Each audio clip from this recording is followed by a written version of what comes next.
Another one, un autre petit tier list. Aujourd'hui, on voit les meilleurs et moins bons exercices au niveau des ischio-jambiers, donc le derrière de cuisse, en langage standard, on va dire ça comme ça. Donc, on a quand même quelques petits exercices à voir. Vous allez voir, il y en a qui vont se retrouver aussi dans la même liste que les fessiers. Donc, c'est sûr qu'on ne peut pas, quand on va venir travailler, que ce soit quads ou ischio, isoler nécessairement juste ce muscle-là. Donc, même dans les exercices d'ischio, il y a certains quads qui vont être engendrés aussi, et même chose au niveau du fessier. Donc, commençons ça. Premier exercice qu'on va voir, le Romanian deadlift. Donc, oui, il va se retrouver dans le fessier, mais aujourd'hui, on va regarder plus au niveau de l'ischio. Mon Dieu, c'est difficile. Probablement que je viens de me réveiller de ma sieste, je n'ai pas encore fini mon café, donc ça se peut que ce soit à cause de ça.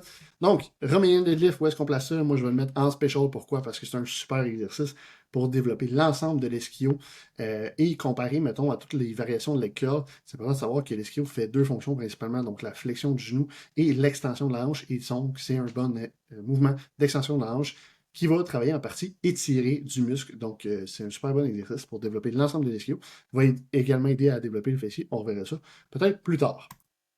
Deuxième exercice, donc, qui va être un GHD, donc Car Hammer Raise, si je dis bien, euh, sur un banc à 90 degrés, donc pas à 45.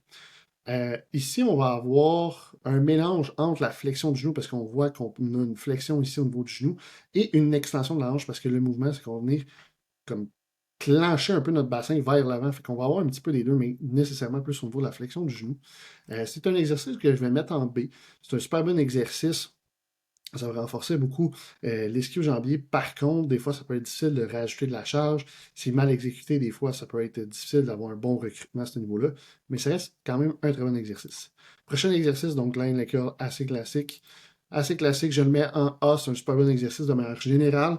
Juste de faire attention, souvent il est très mal exécuté, donc les gens vont bouger beaucoup les hanches. C'est important de clencher son bassin dans le coussin le plus possible pour venir contracter et d'être en dorsiflexion, donc de pointer les orteils vers l'avant. Euh, Tout dépendant des machines, c'est sûr qu'il y en a qui vont charger peut-être plus en étirement, d'autres plus en contraction. Rendu là, ça dépend de la machine à laquelle vous avez accès dans cette situation-là. Donc, prochain exercice, le seated leg curl. Une variation de leg curl que moi, personnellement, j'aime beaucoup. Pourquoi? Parce qu'on est super stable, on est bien assis dans le banc, on est bien coincé, il y a moyen de vraiment bien venir travailler l'ischio. Ici, comparé au line leg curl, c'est qu'on va être en flexion de la hanche. Donc, il va y avoir une petite différence au niveau du recrutement. Donc, c'est un exercice que je vais mettre en special parce que c'est un exercice, je dirais, qui est vraiment plus facile de ressentir son ischio travailler. Surtout si tu as la misère de ressentir, c'est un exercice que je te dirais de prioriser le plus possible. Prochain exercice, donc le line dumbbell curl. C'est un exercice qui, je vais le dire, en deux parties. Je vais le mettre en C. Si tu as, bien sûr, accès à machines et autres dans un gym, je te dirais de prioriser ceux-là. Par contre, c'est un exercice très intéressant pour la maison qui va travailler plus en portion étirée de ton muscle. C'est pour ça que je le mets en C. Point de vue, on parle d'exercice de gym. Par contre, si tu t'entraînes dans la maison, tu n'as pas accès à ce genre de variation-là ici. C'est une très bonne variation de leg curl que tu peux faire qui va travailler un petit peu plus en portion étirée. Tu peux toujours ajouter aussi une bande élastique pour venir chercher un peu plus la portion contractée de ton muscle. Ça va être très intéressant. Ensuite de ça, j'ai perdu. Nordic leg curl, mon Dieu, j'ai vraiment eu un blanc de mémoire. Donc, de se coincer les pieds si on veut, puis de se laisser tomber. C'est un exercice que j'aime quand même beaucoup, que j'affectionne quand même beaucoup. Je vais le mettre en B. Pourquoi? Parce qu'encore une fois, on n'a pas vraiment moyen de charger cet exercice-là. Par contre, c'est un exercice qui va être très bien au niveau de la santé des genoux, au niveau de la santé des ischios. Ça peut être intéressant pour certaines personnes, ça peut être moins intéressant pour d'autres. Ça va dépendre du niveau de la personne, où est-ce qu'elle est rendue dans son processus. Prochain exercice, donc le kneeling leg curl. Je vais le mettre en B. Pourquoi? Parce que c'est un exercice que moi, personnellement, j'aime beaucoup. Donc, que ce soit du kneeling ou du standing. La seule chose, c'est qu'il est souvent encore plus mal exécuté que la variation de leg curl. Parce que le monde là, vont kicker avec le bassin. Ils vont avoir la surcomparation. Fait que ça va venir partout. Souvent, ils vont lever plus avec le dos que d'autres choses. Donc, c'est pour ça que je le mets en B. Mais bien exécuté, ça peut être une très bonne variation de leg curl. Prochain exercice, deadlift. Donc, deadlift, pourquoi je le mets en poubelle? Parce que c'est pas un super exercice. On va avoir un mélange de tout. là, je dis pas que le deadlift, c'est un mauvais exercice. Je dis juste que c'est peut-être pas un exercice à prioriser au niveau de tes ischios. Fait que tout dépendant de comment tu vas faire ton deadlift, si tu fais ton deadlift plus en comme forme de Romanian deadlift, là, ça peut faire du sens. Mais souvent, quand on va faire du deadlift, c'est pour lever pesant. Fait que de lever pesant, tu vas avoir les hanches en bas, tu vas avoir très peu de bras de résistance au niveau de ton ischio, tu vas en avoir plus au niveau de ton fessier. Oui, ton ischio va quand même travailler. Mais est-ce que c'est un exercice qui est intéressant pour venir développer ton ischio? Plus ou moins. Parce que le travail va être plus overall que juste au niveau de ton ischio. Donc, tu vas avoir une très grande fatigue euh, neurale due à la charge que tu vas soulever, mais très peu au niveau de ton muscle directement. Sur de ça, le good morning. Donc, le good morning, je le mets en C. Pourquoi? Comparé au RDL, ce qui arrive, c'est qu'on va mettre beaucoup plus de tension au niveau du bas du dos vu que le poids se trouve en haut sur les épaules. C'est un très bon exercice pour les athlètes parce que ça va renforcer beaucoup leur chaîne postérieure, ischio, mais aussi au niveau du dos, ils vont avoir une chaîne postérieure plus solide. Par contre, si ton but c'est de développer tes ischios, ce n'est pas un exercice à prioriser parce que tu vas être limité sur ta charge que tu vas pouvoir utiliser. Tu as plus de risques de blessure au niveau de ton dos puisque tu vas avoir plus de tension au niveau du haut du dos. Donc, à limiter un petit peu. Prochain exercice, le high feet, high wide feet, leg press. Là, c'est à voir selon le leg press que tu as. Donc, ce que je veux dire par là, c'est qu'ici, on peut voir, c'est un leg press à pivot. Ça, un leg press, un pivot press, ça va être super bon de faire ça là-dessus pour les ischios. Je vais le mettre en B. Par contre, c'est un leg press plus en 45 sur des rails.